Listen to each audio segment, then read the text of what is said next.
Hey everybody, it's Zippo collection update. So today I got this Zippo,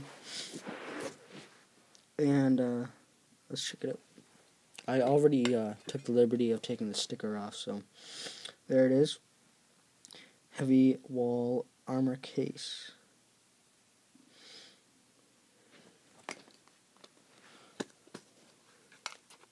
See, the sticker's already in there.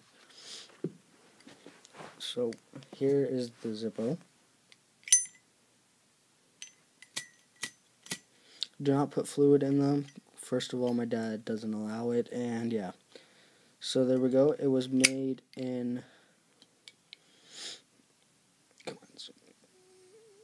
I of 05, if you can see that. And it's got the armor case A right there.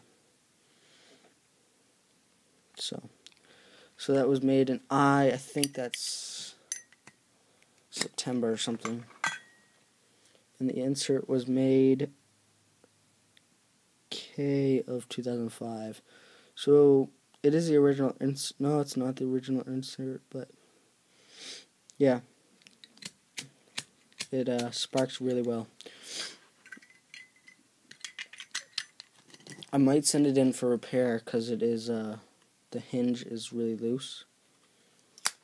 But there you have it.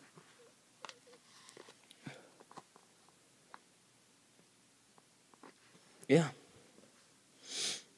Thanks for watching, guys. Don't forget to comment, subscribe, and yeah, thanks for watching.